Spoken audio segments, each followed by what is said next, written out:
할렐루야. 오늘도 우리의 길을 가장 잘 인도하시는 하나님의 손길이 우리와 함께하기를 간절히 소원합니다. 욥기를 묵상하고 있습니다.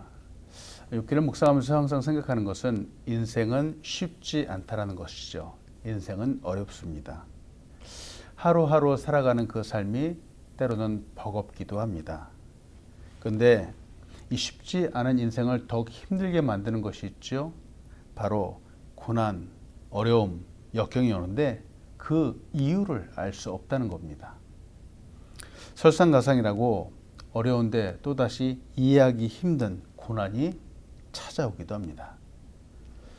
어려움이 올 때 차례차례 오면은 그래도 뭔가 준비할 힘이 있겠지만, 준비할 시간이 있겠지만 그렇지 않죠. 어떤 님들은 연거푸 한꺼번에 찾아오기도 하죠. 아직도 가야 할 길이라고 하는 책을 저술한 스카펫 박사님은 책의 첫 문장에서 인생은 어렵다, 삶은 어렵다 라고 시작을 합니다. 인생이 즐겁거나 유쾌하거나 쉬운 일보다는 어렵고 힘든 일이 많다라고 말씀하시는 거죠. 스카펫 박사님은 또 다른 책, 그의 다른 책을 저술하면서 그 책 제목이 끝나지 않은 여행이라고 책을 또 저술했습니다. 그런데 이 책에서도 역시 마찬가지로 책의 서두에 첫 문장에 삶은 복잡하다라고 이야기를 하고 있습니다. 삶이 어렵고 복잡한 것, 참 이것이 우리 사람들의 인생이다라는 생각도 하게 되죠. 그러니 사람들이 고민하고 심지어 고행을 하면서 그 뜻을 알아가려고 많이 노력을 하죠. 시도를 하죠.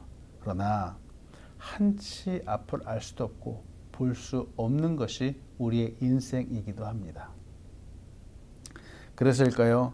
이런 어려움 중에서 어느 누군가가 나와 함께 한다면, 이렇게 나의 힘든 부분을 같이 나눌 수 있다면 그것만으로도 아주 큰 힘을 얻고 위로를 얻을 수 있을 것 같습니다. 서로 공감해 주는 거죠. 위로해 주는 거죠. 함께 아파해 주는 거죠. 이 엄청난 격려가 힘이 될 수 있습니다. 혹시 나의 곁에 그래도 마음을 열고 이야기할 만한 친구가 있다면 정말 좋은 거죠. 누군가 나의 말을 들어주기도 하고 마음의 상처가 치유될 수도 있습니다. 힘을 얻을 수도 있습니다. 욥은 그의 친구 빌닷의 변론에 대해서 지금 응답하고 있습니다. 지난 9장부터 계속 변론하고 자신의 마음을 알아달라라고 말하고 있죠. 그런데 이 친구들은 전혀 그 욥의 마음을 헤아릴 수 없었어요. 헤아리지 않아줬어요. 욥은 결국은 하나님도 자기의 마음을 몰라준다라고 말하고 있습니다. 그런데 욥에게만 이렇게 힘든 날들, 힘든 순간들, 힘든 관계가 있는 것은 아니죠. 삶을 살아가는 우리에게도, 오늘날 우리에게도 실은 크고 작은 삶의 문제들이 많이 있습니다. 저는 시간이 가면서 정말 하나님이 해도 너무하신다라는 생각이 들기도 합니다. 지금 욥이 엄청 힘든데 말이죠. 그런데 힘들다 하는 것도 하루 이틀이죠. 매일같이 힘들다, 어렵다. 그러면 말이죠. 처음에는 주변에 있는 사람들이 공감해주고 이해를 해주기도 합니다. 그런데 이 어려운 상황들이 계속되는 거예요. 끊임없이 반복되는 거예요.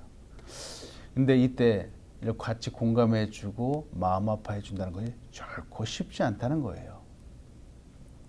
왜 우리는 간혹 감기에 걸리기도 하죠.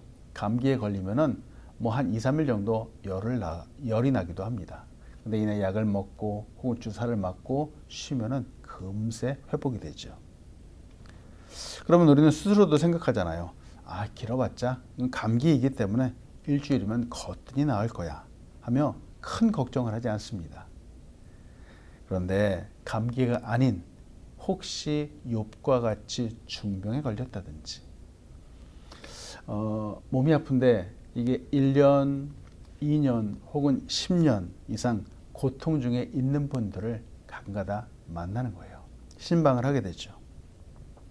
물론 저는 신방하면서 목사이기 때문에 말씀을 드립니다. 위로의 말씀을 드리고 하나님의 말씀으로 격려를 하고 말이죠. 하나님의 변함없는 사랑을 말씀드립니다. 그런데 많은 분들, 특히 오랜 병 중에 있는 분들은 사실 그 믿음이 떨어지는 것이 사실이기도 합니다. 욥처럼 고통이 오래되면 말이죠. 어떤 분들은 죽기를 간구하는 분들도 있더라고요. 믿음이 좋았던 사람, 의인임에도 불구하고 그처럼 간구하게 되는 경우들을 종종 보게 되기도 합니다. 이분들은 기도하지 않았을까요? 아니죠. 아프기에 그 어느 때보다도 뜨겁게 기도했습니다. 누구보다도 열심히 기도했죠. 근데 간혹 지금 하나님께서 욥에게 행하시는 것처럼 간혹 응답하지도 않으시고 계속 침묵하시고 육체 가운데 또 정신적인 고통 가운데 있는 분들을 만나게 되기도 하죠. 참 마음이 아프기도 합니다. 지금 욥은 그의 높고 그의 깊고 심한 고통 또 오랜 고난 중에서 하나님을 원망하기도 하죠. 하나님, 그 이유를 말씀해 주세요. 왜 침묵하세요? 라고 말합니다. 욥은 처음에는 하나님을 원망하지 않았죠. 그 입술로 망령스럽게 말을 하지 않았습니다. 그런데 욥이 직접 하나님 지금 해도 너무하십니다. 하나님 맞습니까? 라고 하진 않았지만 지금 죽고 싶다는 거예요. 죽고 싶다는 거예요. 왜 나에게 그런지 말해달라는 겁니다. 오늘 욥기 본문 10장 1절로 2절은 우리에게 이렇게 말하죠. 내 영혼이 살기 곤비하니 내 불평을 토로하고 내 마음이 괴로운 대로 말하리라. 내가 하나님께 아뢰오리니 나를 정죄하지 마시옵고 무슨 까닭으로 나와 더불어 변론하시는지 내게 알게 하옵소서. 욥이 지금 불평을 하고 있습니다. 하나님께 불만을 토로하고 있는 겁니다. 또 질문을 하는 거죠. 하나님, 제가 살기에 너무 곤비합니다. 하나님, 너무 힘듭니다. 라고 말하는 거예요. 하루하루 살아가는 순간들이 고통이라는 겁니다. 여러분, 정말 아픈 분들, 육적인 고통 가운데 있는 분들이 믿음으로 하루하루 이기며 살아간다는 것이 정말 쉬운 일이 아닙니다. 그분들의 하루, 그 순간들은 정말 믿음으로 극복하는 순간들입니다. 저는 병들어서 육체와 마음이 어려운 분들, 그래도 이분들이 길을 쓰고 오셔서 예배하시고 찬양하시고 기도하시는 그 모습들을 볼 때 박수를 보내드리고 싶은 겁니다. 사실 우리가 예배하고 찬양하고 기도한다 그러잖아요. 근데 이게 자동적으로 되지 않습니다. 정말 우리의 의지가 필요하고요. 하나님께 예배하는 것이 때때로 건강한 사람들도 힘들 수 있습니다. 그런데 여기에 어려움이 더해졌는데 말이죠. 육체적으로 또 정신적으로 많은 어려움이 더해졌는데 말이죠. 그런 사람들이 믿음으로 살아간다라고 하나님 앞에 서는 거예요. 이분들은 이미 승리한 사람들이라는 거죠. 욥은 지금 고통 중에 무슨 까닭으로 하나님께서 자기가 변론하시는가 하고 묻고 있습니다. 도대체 무슨 일로 나를 죄인 취급하시고 계십니까? 무슨 일로 나와 같은 자와 다투고 계십니까? 라고 말하고 있는 거죠. 욥의 모습을 보면서 생각합니다. 인간은 정말 연약한 존재라는 사실이죠. 우리는 말이죠. 사실 바람만 조금 심하게 불어도 내가 날아가지 않도록 흔들리지 않도록 무엇인가를 단단히 붙잡아야 되는 그런 연약한 존재입니다. 그런 인간을 하나님이 사랑하시고 그래도 관심을 가져주시죠. 우리의 마음이 어떤가, 우리가 무슨 말을 하는가, 우리가 어디를 가는가 하나님이 늘 관심 있게 보아주신다라고 하는 겁니다. 마치 그 자녀의 모습 하나하나를 사랑으로 보아주시는 아버지처럼 말이죠. 지금 욥에게 온 고난은 욥이 미워서 하나님이 허락한 것이 아니었죠. 그런데 고통스럽습니다. 연약한 인간이 감내하기에 참 버거운 것이기도 하죠. 그러나 우리는 알고 있습니다. 우리가 고난 중에 있더라도 이 고난 중에 있더라도 하나님의 우리를 향한 사랑이 결코 작거나 줄어들지 않았다는 사실을 우리는 잘 알고 있습니다. 우리가 평안할 때가 있죠. 평안하고 정말 좋을 때는 하나님의 사랑이 이만큼 크고, 우리가 힘들고 어려울 때, 고난 가운데 있을 때 하나님의 사랑이 이만큼 작고, 그렇지 않죠. 지금 하나님이 고난 중에 있다고 욥이 하나님께 물어보지만 대답하지 않는다라고 해서 하나님의 욥에 대한 사랑이 결코 변한 것이 아닙니다. 히브리서 12장 8절은 우리에게 이렇게 말하죠. 주께서 그 사랑하시는 자를 징계하시고 그가 받아들이는 아들마다 채찍질하심이라 하였으니 너희가 참음은 징계를 받기 위함이라. 하나님이 아들과 같이 너희를 대우하시다니 어찌 아버지가 징계하지 않는 아들이 있으리요. 징계는 다 받는 것이거든 너희가 없으면 사생자여 친아들이 아니니라. 아멘. 때문에 하나님을 오해하지 마시기 바랍니다. 하나님은 한번 사랑하시기로 마음 가지셨으면 절대 그 사랑을 변하지 않는 분입니다. 물론 징계하실 수 있습니다. 고난도 허락하실 수 있지만 우리를 향한, 나를 향한 그 사랑은 결코 변함이 없으신 분입니다. 오늘도 우리를 변함없이 사랑하시는 하나님의 사랑으로 인해서 힘을 얻고 다시 일어나는 여러분들의 간절히 소원합니다. 아멘. 욥기 10장 3절로 6절은 이렇게 말합니다. 주께서 주의 손으로 지으신 것을 학대하시며 멸시하시고 악인의 꾀에 빛을 비추시기를 선히 여기시나이까. 주께도 육신의 눈이 있나이까. 주께서 사람처럼 보시나이까. 주의 날이 어찌 사람의 날과 같으며 주의 해가 어찌 인생의 해와 같기로 나의 허물을 찾으시며 나의 죄를 들추어 내시나이까. 욥이 겪는 육체의 고통, 그리고 그 이유를 알 수 없음. 사실 이 두 가지만으로도요, 우리의 고통은 아주 크죠. 그죠. 근데 욥에게 또 다른 한 가지 고통이 지금 더해지고 있습니다. 그게 뭐냐니까 바로 악인의 형통함이에요. 참 마음도 힘들고 몸도 힘든데 말이죠. 주변에서 악한 사람이 형통한다는 것을 보는 것은 마음을 더더욱 괴롭게 만들죠.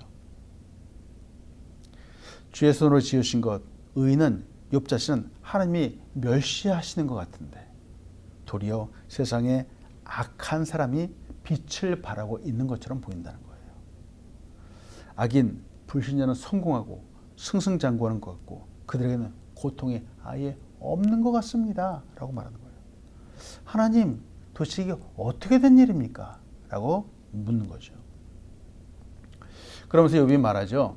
보니까 하나님은 눈이 없는 것 같습니다. 혹 있다고 해도 사람처럼 선한 사람, 악한 사람을 잘 구분하지 못하는 것 같습니다. 하나님, 이거 너무 편협한 것 아닙니까? 너무 불공정합니다. 그렇지 않고서야 어떻게 사람들이 보는 시각과 똑같이 하나님도 그렇게 보실 수 있습니까? 라고 말하는 거예요. 또 말하죠. 하나님의 날도 우리 사람이 누리고 살아가는 날처럼 그렇게 짧은 것은 아닙니까? 아니 그렇지 않고서야 어떻게 기어이 나의 허물을 들추어내시려고 하고 나의 죄를 들추어내셔서 그렇게 하셔야지 정말 속이 시원합니까? 이렇게 말하는 거예요. 저는 그동안 참 아픈 분들을 신방하면서 참 많은 반응들을 보았습니다. 그래도 대부분의 믿음의 사람들은 말이죠. 이렇게 자기에게 찾아온 고난으로 인해서 그럼에도 불구하고 믿음으로 서려고 하는 믿음의 사람들을 많이 만났습니다. 또 우리 그분들을 만날 때 참 큰 은혜를 받기도 했죠. 그런데 어떤 분들은 하나님을 의심합니다. 하나님을 원망하기도 합니다. 간혹 믿음에서 떠난 사람들도 있습니다. 그런데 그분들을 정죄하지 않습니다. 우리의 연약함을 알기 때문입니다. 그분들을 불쌍히 여기고 기도해 주었죠. 처음에도 나누었지만 우리 인간이 가는 길은 고난의 길이지만 하나님의 긍휼과 자비와 은혜에 대해서 의심하기도 하지만 사람들이 고민하면서 생각하죠. 만약 하나님이 정말 자비로운 분이라면 나에게 이토록 오랜 동안 고난을 주실 수 있을까라고 생각합니다. 하나님께 원망과 괴로움을 호소하기도 합니다. 지금 욥도 그렇게 하고 있죠. 하나님, 저의 탄식, 고난 중에 부르짖음을 하나님 죄로 보지 말아 주십시오 라고 고백을 합니다. 대신 혹시 저의 지은 죄의 목록을 하나하나 알려주십시오. 그러면 제가 납득할 수 있겠습니다 라고 말하죠. 욥기서를 묵상하면서 생각해 봅니다. 지금 욥이 고난을 당하고 있지만 너무 힘들어하고 있죠. 그의 믿음도 흔들리는 것 같고 하나님에 대한 생각과 하나님에 대한 지식도 흔들리는 것 같습니다. 그러나 우리의 축복도 또 우리에게 오는 고난과 어려움도 하나님의 섭리 가운데 있다는 사실을 여러분 믿으시기 바랍니다. 우리는 예수님의 은혜로 말미암아서 예수님의 그 십자가의 은혜로 말미암아서 이제는 심판 아래에 있지 않고 바로 은혜 아래에 있습니다. 때문에 고난도 은혜 아래에 있음을 생각하시기 바랍니다. 우리에게 오는 고난은 사실은 꼭 죄 때문에 그렇지 않을 수 있죠. 간혹 더 큰 위로를 주시기 위해서 하나님이 허락하신 것일 수 있습니다. 한 가지 주의해야 하는 부분은 고난도 하나님의 섭리 가운데 있다라고 해서 선하신 하나님께서 일부러 고난을 창조하시고 악을 만드시는가 결코 그렇지 않다는 거예요. 욥기 1장에서 보았던 것처럼 하나님은 고난을 허락하실 수 있습니다. 그러나 하나님께서 악을 만드시지는 않습니다. 우리가 믿고 섬기는 하나님은 거룩하신 분이죠. 욥은 하나님 앞에 자신의 억울함을 토로하지만 그의 내면 깊은 곳은 아직도 여전히 하나님을 신뢰하고 있죠. 오늘 욥기서 10장 7절로 10절은 이렇게 말합니다. 주께서는 내가 악하지 않은 줄을 아시나이다. 주의 손에서 나를 벗어나게 할 자도 없나이다. 주의 손으로 나를 빚었으며 만드셨는데 이제 나를 멸시하시나이다. 기억하옵소서. 주께서 내 몸 지으시기를 흙을 뭉치듯 하셨거늘 다시 나를 티끌로 돌려보내려 하시나이까. 주께서 나를 젖과 같이 쏟으셨으며 엉긴 젖처럼 엉기게 하지 아니하셨나이까. 아무리 그래도 하나님은 나를 너무 잘 아신다는 거예요. 너무 잘 아신다는 거예요. 자신이 정말 흠이 없고 악한 자가 아니라는 것을 누구보다도 하나님께서 아신다라고 하는 거예요. 오직 하나님만이 나를 아시고 나를 다시 일으켜 세울 수 있는 분이다라는 사실을 지금 말하고 있는 것이죠. 비록 지금은 사람들이 나를 많이 오해합니다. 하나님도 아무 말씀도 없는 것 같지만 그럼에도 불구하고 하나님은 나를 너무나도 잘 알고 계신 분이다 라고 강조하고 있습니다. 하나님이 나를 직접 만드신 분이기 때문에 그렇죠. 하나님의 손으로 나를 지으신 분이기 때문에 그렇죠. 간혹 우리는 저 사람이 내 진심을 나의 의로움을 알아주었으면 좋겠다라고 생각합니다. 근데 거의 대부분의 사람들은 말이죠. 나의 진심을 잘 몰라줍니다. 일을 하거나 사람을 대할 때 물론 부족한 부분들이 있을 수 있습니다. 그렇지만 진실한 마음으로 나는 진실한 마음으로 대하는데 말이죠. 많은 사람들은 내 마음의 진심을 잘 몰라주더라고요. 사람들은 그 사람의 외모, 스펙, 배경 이런 것들을 보고 판단하는 거죠. 그래서 사람들이 한국은 그렇잖아요. 사람들이 성형수술도 많이 하고요. 값비싼 옷을 입고 값비싼 차를 타고 다니기도 합니다. 왜? 외모 때문에 사람들이 평가받는 그런 시대이기 때문에 그렇죠. 물론 능력이 충분히 되어서 그런 것들을 누린다면 누가 뭐라고 하겠습니까? 근데 외모 지상주의가 지금뿐만이 아니라 아주 옛날에도 있었습니다. 하나님께서 사무엘 선지자에게 왕으로 세울 사람을 찾아서 기름 부으라 하고 명령하셨죠. 그리고 나서 다윗의 아버지 이새를 찾아갑니다. 근데 이 이새에게는 아들이 8명이나 있었습니다. 그들 중 첫 번째 아들부터 7번째 아들까지는 아마도 잘생기고 아마 매력적이었던 것 같습니다. 사무엘 선지자가 그들을 보면서 그 사무엘 선지자의 마음속에 이 사람이다 라는 생각을 했다는 거예요. 그럼 하나님이 말씀하시죠. 외모를 보지 않으시고 그 속을 보신다 라고 말씀하시죠. 사무엘상 16장 6절로 7절은 이렇게 말합니다. 그들이 오매 사무엘이 엘리압을 보고 마음에 이르기를 여호와의 기름 부으실 자가 과연 주님 앞에 있도다 하였더니 여호와께서 사무엘에게 이르시되 그의 용모와 키를 보지 말라. 내가 이미 그를 버렸노라. 내가 보는 것은 사람과 같지 아니하니 사람은 외모를 보고 오니와 나 여호와는 중심을 보느니라 하시더라. 그리고는 그 가족 어느 누구도 생각하지 않은 막내 아들 바로 다윗에게 기름 부어서 그를 왕으로 삼으시죠. 어느 누구도 생각하지 못했어요. 인간의 생각을 뛰어넘었죠. 정말 우리를 알아주시는 분은 하나님이시죠. 왜? 우리의 마음을 보고 계시기 때문에 그렇습니다. 우리는 사람을 겪어보아야 안다라고 말하는데요. 근데 겪었는데도 말이죠. 몇 년이 지나고 정말 수년이 지났는데도 말이죠. 내 마음을 여전히 모르더라고요. 그래서 마음이 아프고 슬픈 겁니다. 나의 진심을 몰라주기 때문에 그런 겁니다. 그러나 하나님은 아시죠. 우리의 마음도 알고 계시고 우리의 과거부터 우리의 미래까지 하나님은 다 알고 계십니다. 어쩌면 지금 욥처럼 어렵고 힘든 고난 속에서 있을 수 있습니다. 그러나 중심을 보시고 또 나를 온전히 알아주시는 하나님을 믿으시기 바랍니다. 주님의 때가 되면 욥이 회복된 것 같이 우리의 마음도 회복되고 우리의 삶도 다시 일어나게 될 것입니다. 말씀을 마칩니다. 1900년대 초에 있었던 이야기입니다.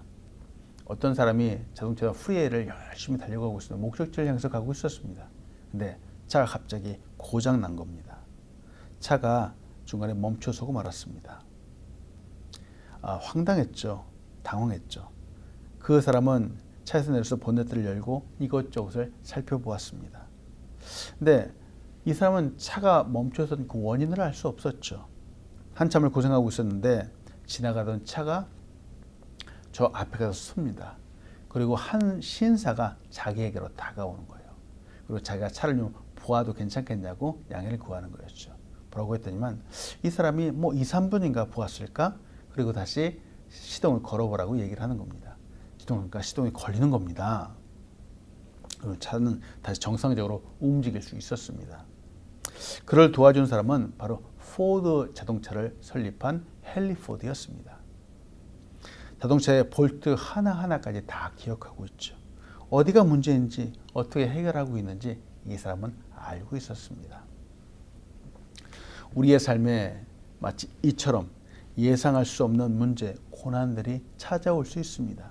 그런데 아무리 내 힘으로 해결하려고 해도 아무리 내가 보려고 해도 보이지도 않고 해결할 수도 없습니다. 그런데 우리의 인생을 창조하시고 우리를 역사하시는 하나님께로 가져가면 하나님은 다 알고 계시고 다 보고 계시고 또 해결하실 수 있다는 거죠.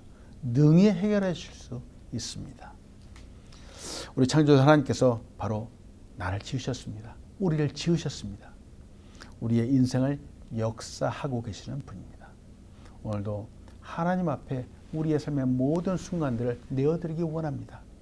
하나님의 역사하심 따라서 오늘도 승리하는 여러분들 시간들이 축복합니다. 아멘. 기도하겠습니다.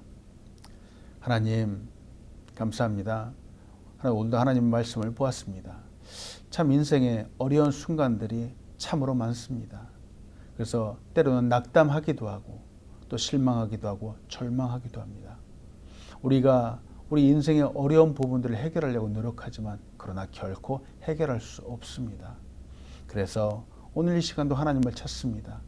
우리 인생의 주인이신 하나님이시여 도와주시고 인도하여 주셔서 하나님 어려운 가운데 건져주시고 다시 승리할 수 있도록 붙잡아 주시옵소서. 하나님 이 땅 가운데 귀한 교회 아름교회를 세우셨습니다.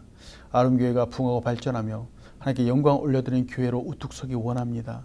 하나님 예배하신 영혼들을 보내주시고 이곳에서 함께 즐겁게 예배하며 기도하며 찬양하며 정말 하나님의 이름을 높이기 원하오니 하나님이여 역사하여 주시옵소서. 오늘도 우리의 가정을 주님 앞에 올려드립니다. 가정마다 하늘의 문을 여시고 하늘의 그 놀라운 복들을 가득히 부어 주시옵소서. 가정에서 기도하는 것마다 마음에 소원하는 것마다 하나님 들어 응답하여 주시고 하나님 역사하여 주시옵소서. 오늘도 연약한 환우들을 위해서 기도합니다. 하나님 치유의 강선을 바라여 주시옵소서. 정말 하나님이 붙들어 주는 오른손으로 만져주시면 말미암아서 아버지 그 병상에서 그 어려움 가운데 우뚝 일어서 하나님을 바라보며 찬양할 수 있도록 인도하여 주시옵소서. 하나님 오늘도 우리의 발걸음을 주님 앞에 맡겨드리오니 하나님 역사하여 주시옵소서. 감사합니다. 예수님의 이름으로 기도합니다. 아멘.